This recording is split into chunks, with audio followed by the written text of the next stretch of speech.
Hello friends, आज हम पढ़ेंगे ऑपरेटिव डेंटिस्ट्री के बारे में।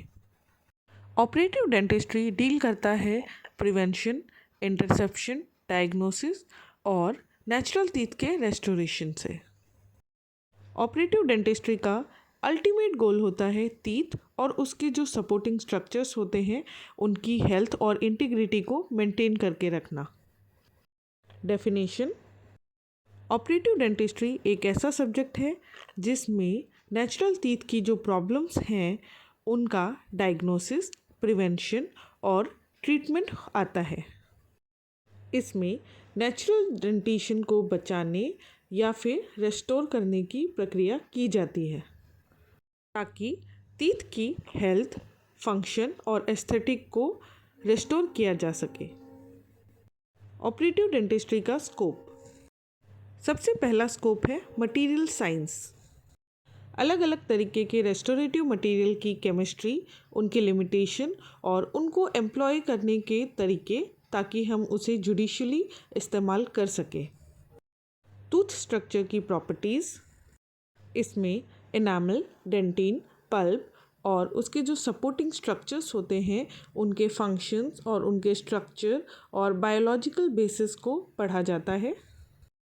पल्प की फिजियोलॉजी और पैथोलॉजी, पल्प की वाइटैलिटी को मेंटेन करना और पल्प में किसी भी प्रकार की पैथोलॉजी ना हो, ये एक फंडामेंटल गोल होता है ऑपरेटिव डेंटिस्ट्री का, जिसके लिए पल्प की फिजियोलॉजी और पैथोलॉजी का नॉलेज होना बहुत ज़रूरी है। ऑक्लूजन: दांतों के ऑक्लूजल रिलेशनशिप को समझना रेस्टोरेटिव डेंटिस्ट्री में बहुत ही ज़रूरी है ताकि आप एक एक्सेप्टेबल ऑक्लूजन प्रोवाइड कर सकें आफ्टर रेस्टोरेशन। स्टेरिलाइजेशन और एसेप्सिस: प्रॉपर इन्फेक्शन कंट्रोल ताकि डेंटिस्ट और पेशेंट दोनों में ही कोई भी डिसीज़ के ट्रांसमिशन होने के चांसेस ना रहे। प्रिवेंटिव केयर पे एम्फेसिस किया जाता है ताकि पेशेंट्स घर पे ही अपने दांतों का ख्याल रखें और किसी भी प्रकार की पैथोलॉजी से बचें। Prevention is always better than cure, इसीलिए पेशेंट्स को समझाना ज़रूरी है कि वे अपने दांतों का ध्यान रखें। पेन और एंजाइटी को मैनेज करना: पेशेंट के पेन और एंजाइटी को मैनेज करके पेशेंट को कंफर्ट प्रोवाइड करना। रेस्टोरेटिव प्रोसीजर्स: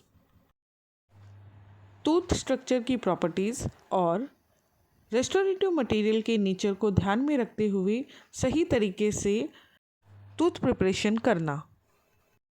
सपोर्टिंग टिश्यूज़ को मैनेज करना: सपोर्टिंग टिश्यूज़ के हेल्थ पर ध्यान देते हुए हमारी जो ओरल एनवायरनमेंट है उसमें हार्मनी बना के रखना।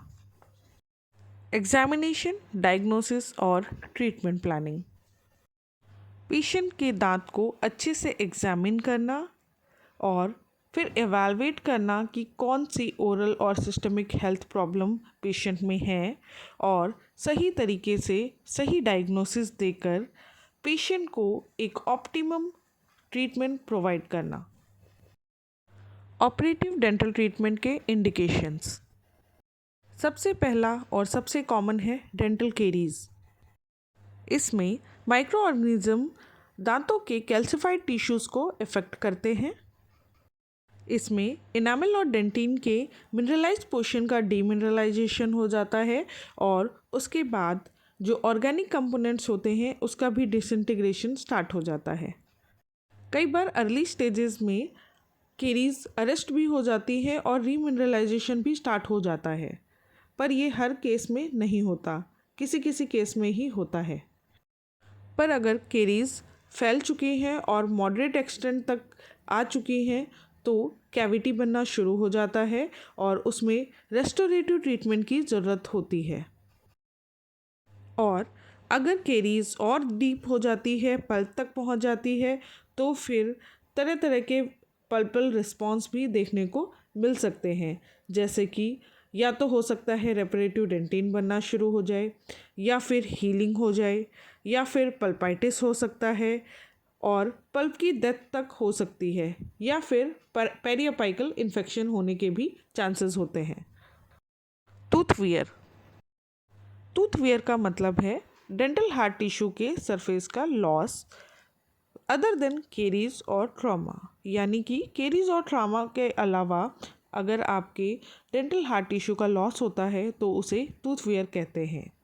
टूथ वेयर कई प्रकार से हो सकता है, जैसे कि अट्रीशन, अब्रेजन, एरोजन और अफ्रैक्शन।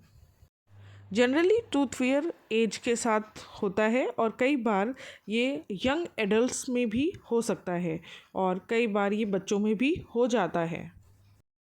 अट्रीशन का मतलब है मैकेनिकल वेयर। इसमें हमारे ऊपर और नीचे के जो दांत कांटेक्ट में आते हैं उनकी जो सरफेसेस है, इंसाइजल एज जो है और जो कि प्रॉक्सिमल सरफेसेस हैं वहाँ से टूथ सरफेस का वेयर यानी कि लॉस होता है। वहीं अब्रेजन में ये भी मैकेनिकल वेयर ही होता है, पर ये उन सरफेसेस पे होता है जहाँ पर अट्रीशन नहीं होता, यानी कि ये कॉन्टैक्टिंग सरफेसेस पे नहीं होता है। अब्रेशन के कई कारण हो सकते हैं, जैसे कि सही तरीके से ब्रश ना करना या फिर इस तरीके के टूथ पाउडर्स का इस्तेमाल करना जिसमें बहुत ज़्यादा अब्रेसिव मटेरियल हो। अब्रेशन अक्सर फेशियल सरफेस और सर्वाइकल रीजन में पाई जाती है। एरोजन में भी डेंटल हार्ड टिश्यू का लॉस होता है, पर इसमें केमिकल इन्वॉल्व होता है। ये केमिकल प्रोसेस है। इसमें जो एसिड का सोर्स होता है जो कि इनामल को अटैक करता है वो बाहरी भी हो सकता है, जैसे कि हमारे डाइट वगैरह में हमने जो ऐसी चीज़ें खाई जो एसिडिक हैं, जैसे कि सिट्रस फ्रूट, कार्बोनेटेड ड्रिंक्स, या फिर इंट्रिंसिक भी हो सकता है जैसे कि गैस्ट्रिक एसिड। और ये भी इस वजह से होता है जब आपको बहुत ज़्यादा वॉमिटिंग हो रही हो, एनोरेक्सिया हो इत्यादि। वहीं एफ्रैक्शन में एबनॉर्मल ऑक्लूजल फोर्सेस के कारण सर्वाइकल इनामल के माइक्रो फ्रैक्चर हो जाते हैं। टूथ वेयर अगर हमारे दांत के फंक्शन या एस्थेटिक को इंटरफेयर करता है तो हम उसे पैथोलॉजिकल मानते हैं। लगातार टूथ वेयर होने के कारण दांतों में सेंसिटिविटी, अपीयरेंस में अनएस्थेटिकनेस हो जाती है और फाइनली पल्प भी इन्वॉल्व हो जाता है जो कि आगे चलकर पेन कॉज करता है। Developmental defects. टूथ की डेवलपमेंट के दौरान कई प्रकार के स्ट्रक्चर और शेप में डिफेक्ट्स आ सकते हैं, जैसे कि इनामल हाइपोप्लेजिया, हाइपोमिनरलाइजेशन, एमिलोजेनेसिस इम्परफेक्टा और डेंटिनोजेनेसिस इम्परफेक्टा।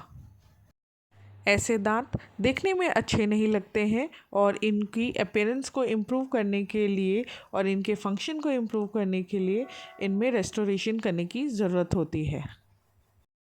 Traumatic injuries. कई बार एक्सीडेंट्स, हम गिर जाते हैं या कहीं लड़ाई हो जाती है तो उसमें कई तरीके से इंजरी होती है और उसमें हमारे दांतों को भी इंजरी पहुंच सकती है, जो कि हमारे डेंटल हार्ड टिश्यू और पल्प दोनों को ही इन्वॉल्व कर सकता है। कई बार आसपास के सपोर्टिंग हार्ड टिश्यू और सॉफ्ट टिश्यू भी इन्वॉल्व हो जाते हैं। ट्रॉमेटिक इंजरी के कारण कई बार इनामल फ्रैक्चर हो सकता है, डेंटिन फ्रैक्चर, पल्प का एक्सपोजर भी हो सकता है और कई बार दांत का कलर भी चेंज हो जाता है यानी डिस्कलरेशन हो जाता है। इन सभी कंडीशन में हमें ऑपरेटिव ट्रीटमेंट की रिक्वायरमेंट होती है। Aesthetic corrections. हमारे दांतों का एस्थेटिक कई बार ख़राब हो जाता है। कई इसके कारण हो सकते हैं, जैसे कि केरीज, फ्लोरोसिस, या फिर दांत नॉन वाइटल हो जाता है या फिर डायस्टेमा। ऑपरेटिव डेंटिस्ट्री की टेक्निक्स और मटेरियल्स को इस्तेमाल करके हम इन सब को मैनेज कर सकते हैं। रिपेयर और replacement of existing defective restoration. कई बार कई कारणों से हमारी जो रेस्टोरेशन है पहले से वो ख़राब हो जाती है और हमारे को जो फंक्शन चाहिए होता है उससे वो पूरा नहीं हो पाता। तो ऑपरेटिव डेंटिस्ट्री में हम उस पुरानी रेस्टोरेशन को निकाल के उसे रिपेयर कर सकते हैं और नई रेस्टोरेशन भी कर सकते हैं। Thank you for watching my video. Friends, if you like my video, please subscribe my channel and ring the bell icon for latest updates.